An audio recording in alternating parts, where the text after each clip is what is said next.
Hello and welcome once again to the Roundtable this week. This week we will talk cricket, but we will also talk a bit of politics. Because with the World T20 kicking off this weekend, cricket and politics have converged like never before. Bangladesh has opted out of the World Cup after refusing to play in India. Pakistan has said it won't play against India in support of Bangladesh. India, of course, are the superpower of world cricket and unarguably the favourites to win the T20 World Cup once again and retain the crown they won 2 years ago. All of this has left a lot of questions unanswered. Today on the round table, we are very privileged first to be joined by some very special guests. Joining us now is the one and only one of the legends of Indian cricket. Sunil Gavaskar joins us. I'm also joined by Madan Lal, World Cup winner 1983. Atul Wassan joins us, former India player. And I'm also joined from Pakistan by Farishte Alam. She is, of course, a journalist who tracks sport in Pakistan and cricket. Appreciate, Farishte, you joining us from there. I'm going to put some big questions to you all, and I want you all to sort of give your views on those big questions. The big questions are quite simply this. Bangladesh pull out and no India-Pakistan match. Is this an embarrassment for India as host? That's the first question. The second question that I want to pose, can we really keep politics out of sport? Is that really possible? The third question that we will raise on the round table, are India firm favourites to win the cup? And yes, once the cricket begins, will the politics be forgotten? Mr. Gavaskar, why don't you start first? Do you believe that in some way what's happened over the last couple of weeks has shadowed this World Cup? Or once the cricket starts, the politics is automatically forgotten? Well, definitely, I think, when you have these controversies just before the first ball is bowled, they will dominate the headlines, no question about it. But again, once the first ball is bowled, then the concentration will definitely be on what is happening, because each team, its followers will be looking at what's happening, willing their teams to get on to the next game. So clearly, I think, yes, for the next maybe 24 hours or so, there will still be talk about what has happened off the field. But come Saturday, I think the focus will be on cricket. Are you surprised, though, by all that has happened? I know you've seen over the years the ups and downs, including the India-Pakistan relationship over the years. Are you surprised, or do you believe there's an inevitability that, given the kind of political environment, sports will get tangled in it? I'm surprised because Pakistan had made it clear that they do not want to play in India, and that is the reason why all their matches were scheduled in Sri Lanka. And therefore, for them to now say that they are not playing against India is a surprise. They haven't given a reason why they don't want to play India. We are all assuming that it's in support of Bangladesh. Bangladesh not being allowed to participate in the tournament. So we're just assuming it. That's a presumption that we shouldn't really be having. We should wait for an official statement from the Pakistan Cricket Board about whether that is really the case. But otherwise, there is no reason for Pakistan not to play India only, while they're going to play other countries in Sri Lanka, because there's no security issue over there. So clearly, I think we just need to wait for Pakistan Cricket Board to give a reason why they've been told by their government not to play. Atul Wassan, I saw you came out very strongly saying, look, we've got to draw a line with Pakistan. You can't just before a World Cup decide you're not coming and playing against India. When a hybrid model has been organized for you to go and play in Sri Lanka, what is the reason you believe Pakistan is taking a stand? And do you believe that sanctions should be imposed against Pakistan for it? I said before, like, hell hath no fury as a woman scorns. So they're just trying to find any given reason just to spite India. And the confusion is that if they have got a problem with ICC, then they should not be deciding to not play against India. So they feel, I think everybody knows that they feel BCCI and ICC is the same, which is the wrong narrative actually, because there is a voting system and they don't have any support. So just to get to this point and just keep everybody on tenterhooks and just to support Bangladesh and just find a reason is, I think, pure madness, because they know they can't afford the damages. The cricket is suffering anyway. They have not recovered since Sri Lankan players got attacked in Pakistan. The cricket has gone down. And if this goes down, I think Pakistan is helping India's cause, because whenever we play Pakistan, there is a lot of backlash in India also. and we don't want to play them in bilateral because the problem is that because we just a necessary evil. But now, if the whole world... Would you penalize them? Would you penalize them if they don't play? I think they are playing into the hands where we want them to be ostracized by the whole cricketing world. And I think then everybody will be happy because they, as it is, are not winning. So I don't know why they are just playing this hard. So you're saying Pakistan should be ostracized, but I want to bring in Farishte, who now can hear us. Lines between India and Pakistan get often disconnected in this day and age. What is the real reason, Farishte, that Pakistan doesn't want to play against India in Colombo? I think one short word, Rajiv. It's called bullying. The bullying that's gone on forever and ever. First at the national levels between the two countries, then via ICC. And I think it's got to a point where enough is enough. And Be specific. When you say bullying, what does it mean? That the Indian team didn't shake hands with the Pakistanis during the Asia Cup? The fact that the Pakistanis claim India has double standards, that you keep Bangladesh out of the World Cup by not allowing them to play in Sri Lanka, but India could play in Dubai during the Champions Trophy. What is this bullying? Is it the fact that ICC is dominated by India that troubles Pakistan? All of that, Rajiv, all of that.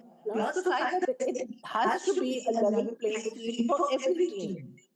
And that is clearly not been the case for so many years.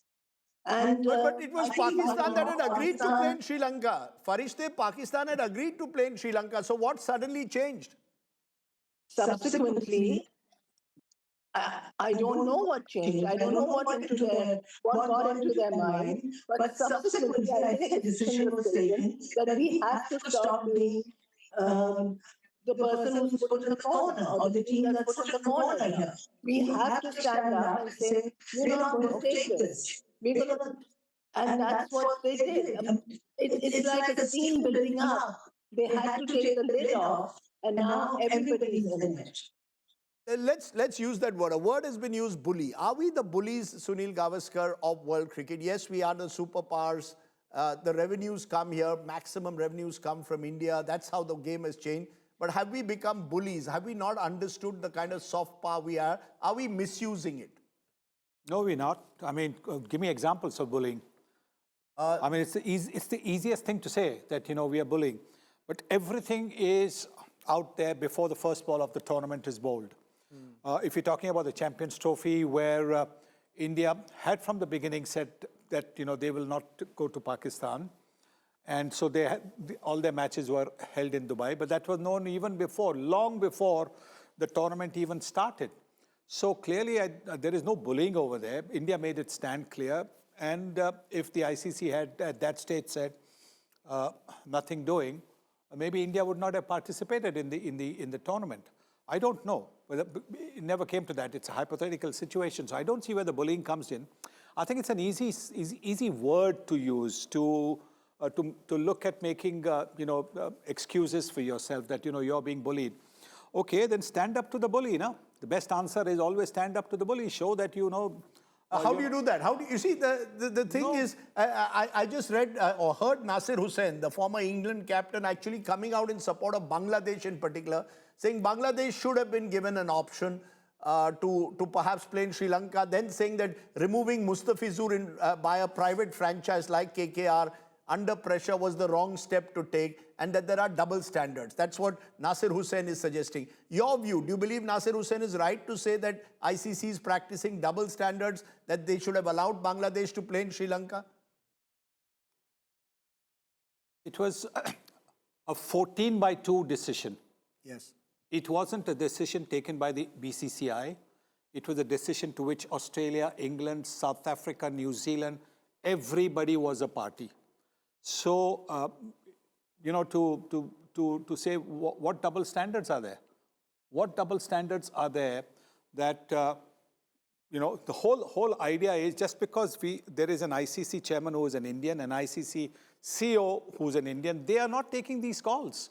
There was a meeting, 16 people sat there. Maybe there was a virtual, some of the guys might have been on a Zoom call, and they had to put their hands up. Yes, no. 2 people put their hands up, no. That whether Bangladesh should be allowed, So it was not, India wasn't bullying those other 14 members, no chance. No chance. It's the easiest excuse to give. You know, when things don't go your way, the easiest excuse to give is, India is bullying, India is putting pressure. But you people stand up to it, no?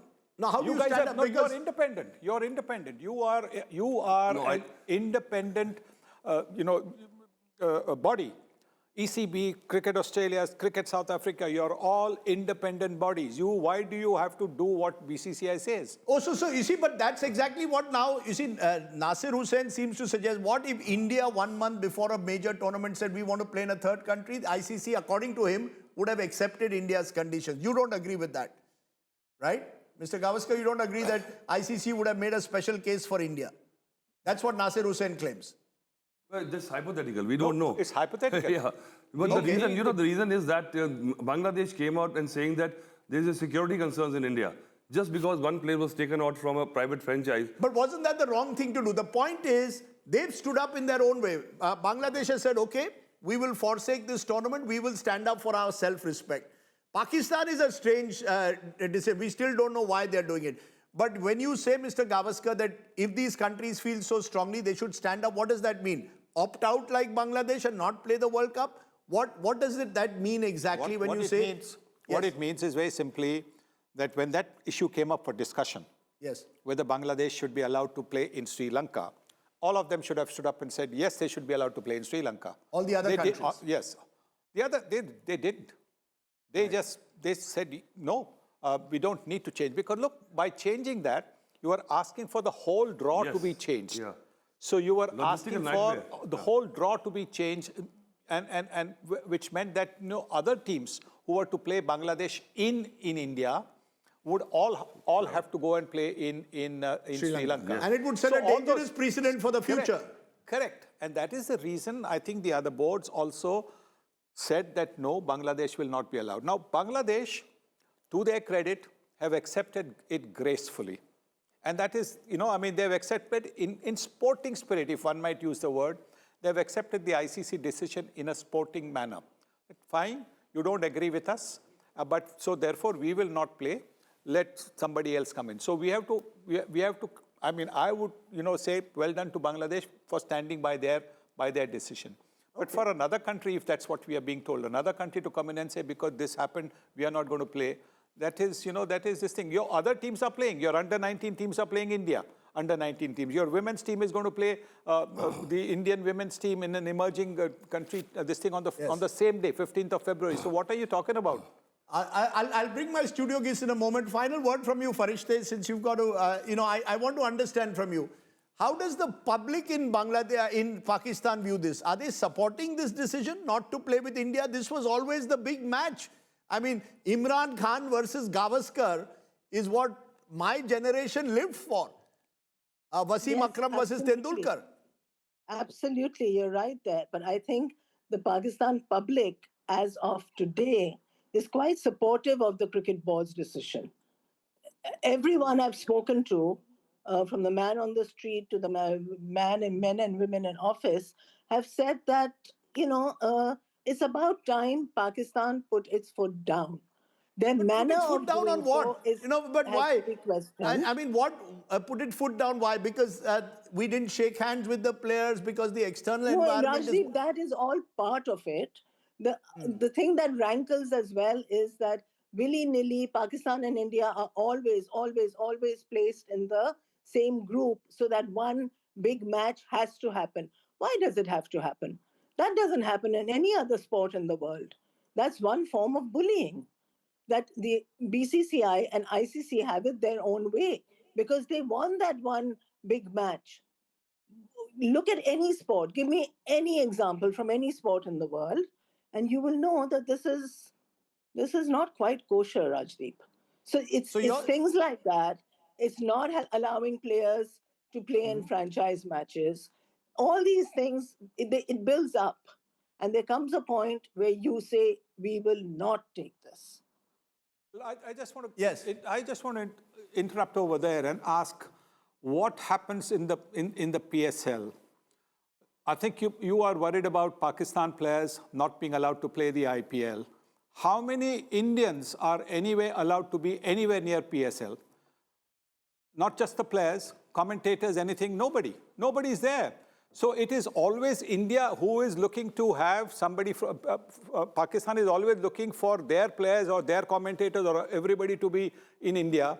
But Indians cannot be there in Pakistan. But the so BCCI, what are we talking about here? Will the BCCI allow that, Mr. Gavaskar? Will the BCCI Players, allow? No, players they might not allow. Right. Current players who are contracted, they might not allow. But there are players who might have just finished and who will still be good enough. I mean, if you have a Faf du Plessis, retired players who are playing playing in the PSL, surely there are a lot of Indian players who could be approached. Have they been approached? You have never approached them. Have any commentators been approached? No. So this business. To commentate again in Pakistan. But the fact of the matter is that India, being the bigger neighbor, has to first reciprocate an arrangement like that and see how fast the doors open. Okay, so you're saying India has to take the first move and then Pakistan will reciprocate. But I just want... Why? Why does India always have to make the first She move? says the bigger neighbor. Indian Premier League, Pakistani players were there for the first 2 years. Yes. Right? Yes. It's only after what happened in 2008 in Mumbai Yes. that, the Pakistani players were not allowed, and after that has not happened. Yes. But after that, you tell me what has happened after PSL came. How many Indian players, just retired players, okay, current players, contracted players would not be allowed to go, maybe, fair enough. But who have been approached? Would a Yuvraj Singh be approached? Yuvraj is still playing. Would a Suresh Raina be approached? Suresh Raina is still playing. Would a Shikhar Dhawan be approached to play PSL? They have not been approached. So let's not have this business of saying that, only India should be approaching, for commentators and everything. I do not think that is the correct way. Okay. It has to be from both sides. It should not be that only India should make the first move. Farishte, you got to get your contacts in the PCB to say, approach Yuvraj Singh. We'll see the reaction in India if Yuvraj agrees. My worry is no Indian player in this atmosphere would even agree. That's another matter. Yeah, that's another matter. But at least come and see, then we'll know. Okay.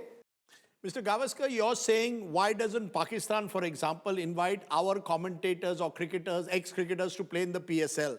They could turn around and say, why don't you invite our cricketers to play the IPL or commentate in India? And if anyone does take the invitation, they'll be dubbed anti-national. So how do you resolve that? Should we also be inviting then Pakistani commentators to commentate IPL or play in the IPL? Well, we have already. We started in 2008. We did have the Pakistanis playing in the IPL. I think just about every franchise had a Pakistani player. I think we also had Pakistani commentators. But today, sir, with due regard, if today anyone is invited or you are asked to come to Pakistan and you agree, you'll be dubbed anti-national. But this competitive jingoism, doesn't it trouble you? But ask me, the question is, we are never asked. Nobody from India is ever asked. Would you go? That is the point I was making, is that, Pakistan wants always India to invite, but we've never heard, I'm talking even before this, the relations got to the state that they are in today. There was hardly anything. How many of our singers, how many of our, maybe say, film stars are invited to act in Pakistani films? Or even before, like I said, before relations. They'll be called anti-national, sir. No. Before it got to the stage that we are in. Today, yes. Today, everybody, today you would be called. But before that, it's never happened. It's always we who are making that first move. We are the ones who are always, reaching out. So that is the only thing that I was saying. When we talked about this bullying and stuff like that was going on, we are not bullying anybody. We are just minding our own business. I want to, at this moment, turn to something, and Madan Lal ji, I want to come to you on this, the not shaking hands. You are an old-style cricketer, Madan Lal ji, one of our, I will never forget what you did in that '83 World Cup final. But do you believe you should shake hands before, after the game, or do you support? Because that also led to a lot of bad blood. I think Rajdeep, Indian team should have handshake the Pakistani. You think so? Yeah, I think so.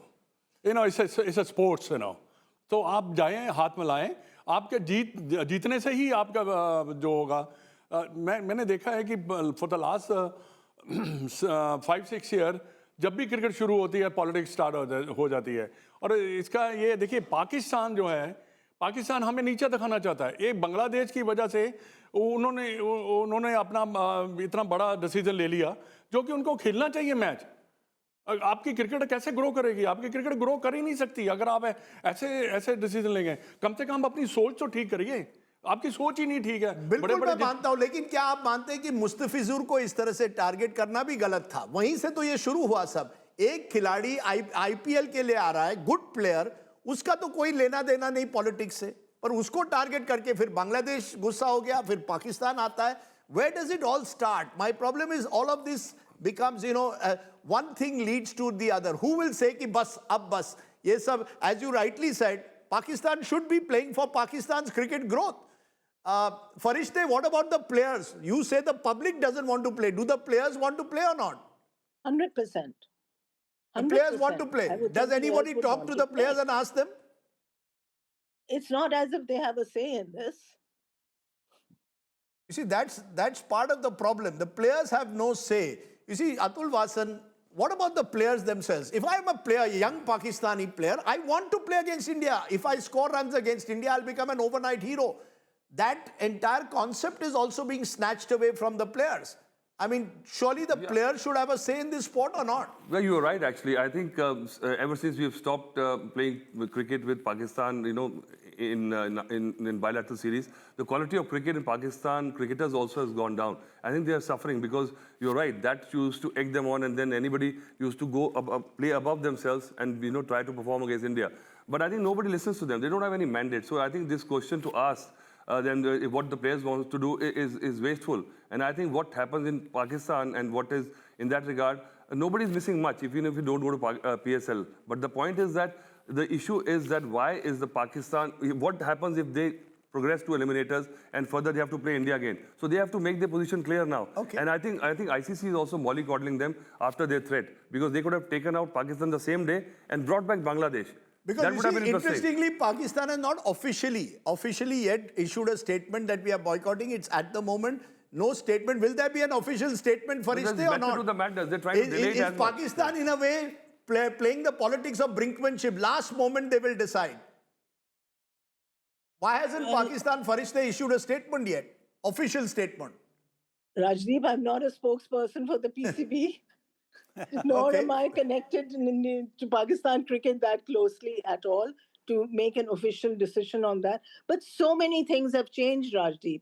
I remember a time when I was covering cricket, and of course there was always brickmanship and a little bit of bad blood in the public when India didn't want to tour. And I remember Jagmohan Dalmia and Bindra and officials of the BCCI telling the Indian government that, well, as chairman of BCCI, I want to play Pakistan. If you don't want to as the government, you make the statement. Now, tell me, will something like that ever happen in today's India? Well, you see, so a lot of things change. I take your point. A lot has changed. Can I just for a moment switch from there to what will give us joy, which is the cricket itself? I have just 5 minutes, and I want to ask all of you, starting with you, Mr. Gavaskar, would I be right in saying that this Indian team has an aura much like the West Indians when it came to 50 overs and Test cricket in the late 70s, early 80s, or the Australians in the early 2000s? Or in T20 cricket, no team has aura because every team has power hitters. How do you see it? Are we firm favourites? We are favourites because of the way kind of cricket that the Indian T20 team has been playing over the last several months. Also, I think looking at the form of the other teams, Pakistan now beat Australia quite comfortably in the T20 matches just now in Pakistan. The Australian team without Cummins and with Hazelwood not being 100%, Smith not being in the team, doesn't quite look like the world beaters, of yore. And if you see, the one team that really looks very good is the England team. And England won just 2 years, two editions back. England won the T20 World Cup. So they are actually the most dangerous team, along with South Africa. So I think these are the teams that India will be looking a little bit, worried about or concerned about. But otherwise, these are your top four then? India, England, South Africa, and New Zealand. New Zealand. Yep. And any dark horse that you see, your good old friends from the West Indies, not quite what they were when, but they have power hitters. Well, the dark horses obviously would be Australia and Sri Lanka. Ah, interesting. Interesting. Madan Lal ji, your favorite? Which team do you think is most likely? Abhishek Sharma comes from your old town of Amritsar.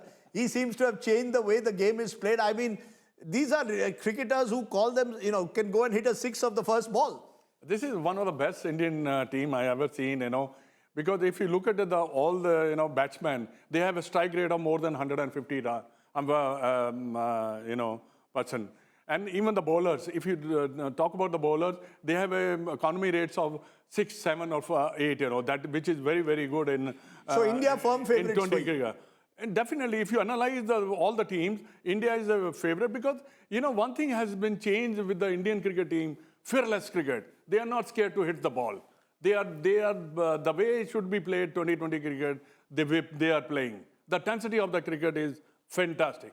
I know Mr. Gavaskar doesn't like the use of that word fearless, right? You have a problem with the use of the word fearless. Is the cricket fearless or is it just the way the game is played? I sometimes wonder, Mr. Gavaskar, if you had played T20 cricket, would you have stepped out first over to hit the bowler over his head? Honest answer. 100%. 100%. In the first over of the Jubilee Test in 1979-80, I hit a 6. I know. Over long gone. John Lever, I think. Correct. So if I could do that, so many years ago, certainly now in 2026, maybe not, I wouldn't have the strength today to hit, considering I'm, my age, I wouldn't be able to hit a 6, but maybe a boundary. No, but you would have got better bats, so you would have been easily able to do it. Rajdeep, can you imagine, last match, there were more sixes than fours.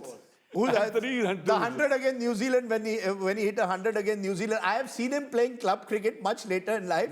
And he would come and tong the bowlers for 6. So Sunil Gavaskar, for those who don't know, could have played T20 cricket very well and would have been a champion at it. Atul Wassan, your favorites, India? First of all, I must say that fearless is the epitome of the word is Sunil Gavaskar. Because, when he used to bat, there was a chance to die. They could be Virat, they could be Tendulkar. So what's the word to use for these players then? They are fearless because, they are... Bindas. They play bindas. Big bang balances and fearless of what is going to happen to them later in the life. Yeah. For having said that, but I must say that, in this format, this is the nature of the beast, that any given day underdog can win. So I would never predict, no team is so far ahead of other teams that not the days of West Indies in 80s, where you knew they were going to win. But now everybody is at par, and T20, on a given day, you can have the curveball. So I will never write off any team. Is there any player you're looking forward to, Mr. Gavaskar? I mentioned Abhishek Sharma a couple of times, but there are many others across teams. Dual Brevis, I saw him the other day. He seems a magical player. Some of the shots they play. Do you see any player who stands out for you? Yes, Travis Head. Travis Head from Australia. Looking forward to seeing him play. Looking forward to seeing the England captain, Harry Brook, and Jacob Bethel also play. These are the guys. Phil Salt. These are some wonderful players. Kamindu Mendes from Sri Lanka. So I think this should be a very, very good team. And I'm also looking forward to some of the Pakistani players playing because they're entertaining players as well. You have a favorite? Do you think India is going to win? Do you have a favorite? Okay, we've again lost contact to Farishte, but I want to ask Mr. Gavaskar in conclusion, lots of shots are played. Would you play the reverse sweep to a fast bowler? It's one thing to go and hit him over his head, which I'm sure you would do. Would you be tempted to play a reverse sweep of a fast bowler without a helmet? Without a helmet, no. I think then you need an appointment with a neurosurgeon and the dental surgeon without a helmet. If you take out the helmet from today's T20, the average score will be 140. And then we'll see. Interesting. And then we'll see fearless. Even in the test matches. Yeah. And then we'll see the word fearless. Yes. Okay. Wonderful to have all of you on this conversation. As I said, we're all looking forward to this T20 World Cup, and we hope that the cricket will take over from all the politics that has taken place over the last couple of weeks, because the sport must triumph over all else. This was the first part of the show. Mr. Gavaskar, Madan Lal, Atul Wassan, Farishte, thank you very much for joining us here on our Cricket Roundtable.